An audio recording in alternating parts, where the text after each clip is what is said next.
So we have constant velocity with a car going at the same speed throughout the whole video. So in the x direction, there is a net force of 0 because the force applied by the combustion of fuel and everything in the car and pressing the accelerator is the same as the force of friction on the car. So that makes the net force in the x direction 0.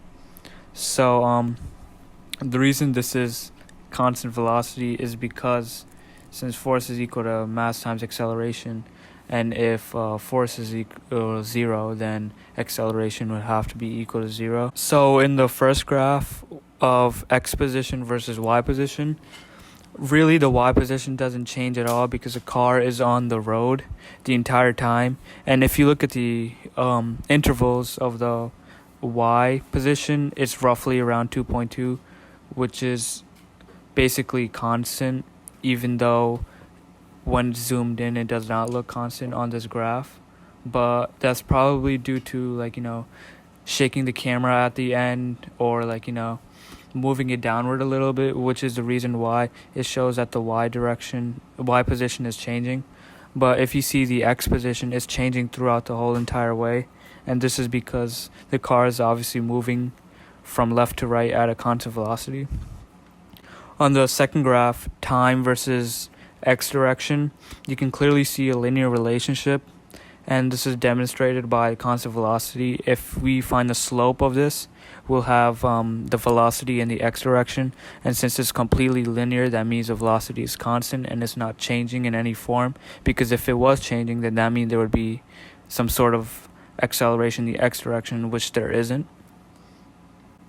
For the next graph, x velocity versus time, even though it looks like it's fluctuating up each second, it's actually relatively constant. It's just that the interval of x velocity is very small. It's from 5.75 to 6.5.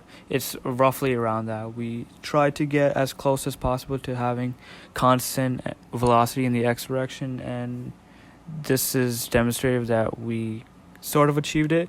If you look at the graph zoomed out, which we made on our own, you can see that is relatively horizontal, which means we had constant velocity. Last graph of y velocity versus time, this should be 0, to be honest, because we're not moving up or down. We're on a parking lot moving left to right. We're not digging into the ground or flying up. So the reason why it's sort of going up and down from 0 is probably because of the way we move the camera. In reality, it should just be straight at 0.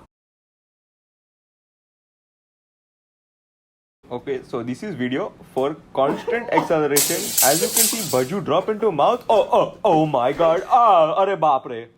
Okay, I don't know what just happened, but if you look right now, you're going to see very soon that I drop bhajia, which is kind of ball. Look, it dropping into mouth. Now here you can look, and this is y versus x.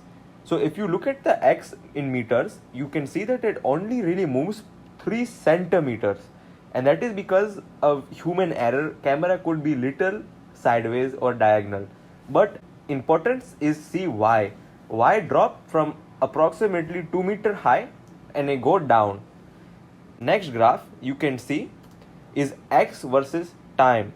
Now again, this should be theoretically, ideally, it should be perfect horizontal line, but because it shift 3 centimeters slightly, it kind of comes out downward, but the parameter is only 3 centimeter. For next graph, you looky, it's x velocity versus time. Now as you can see, essentially I told you before, the bhaju or the small round ball only move about 3 centimeters. So x velocity should essentially be 0, but because there's a human error, it show little bumpy ride. Now next graph. Oh wow, kya baat hai. This is y versus time. Now you can see y start off approximately 2 meter and it go down and it speed up going down, which is why it gets faster to 0 as time increases, because there's constant velocity in y direction, but acceleration is downwards. What do I say? Downwards. Now next graph, we go to y velocity versus time. Now that is basically taking derivative of the position versus time. Now this is velocity versus time. It is constant because acceleration constant, so slope, if you took slope of this, essentially it should be negative 9.81, but that is in ideal terms, not considering air resistance. Some points are not exactly on thing because human error when plotting points. Next graph, you will see handmade. This is handmade. Why? Because they don't give us graph in the app, but you can see acceleration versus time, which is derivative of velocity versus time. Now in this you can see that acceleration is basically almost horizontal and constant at about 9.8 or between 9.8 and 10. This again is because of maybe human error in the app. And this is last graph. Conclusion. So in this demonstration, we have a basketball shot, which is basically an example of a projectile, because once the projectile is released, the only thing acting upon the basketball in this case is gravity. And you can see the parabolic relationship between the x and y position graph, and even in the video itself you can see like a sort of like an upside down parabola in terms of like position, which was a projectile in its total. So for the second graph, you see time versus x position, and as you can see, there's a linear relationship because the slope of x position versus time will give you the velocity in the x direction, and that is constant because of this linear relationship. And as we know with projectiles, even though the y velocity is always changing because of gravity, there's no force acting upon the x direction during the projectile, so the velocity is going to remain constant, hence the linear relationship between the x direction and time. And for the next graph, x velocity versus time, it looks a little like all over the place, but that's because the interval is really small. If you zoomed it out, it'd be constant around negative 4.6 meters per second, and that's because in a projectile, x velocity is always constant.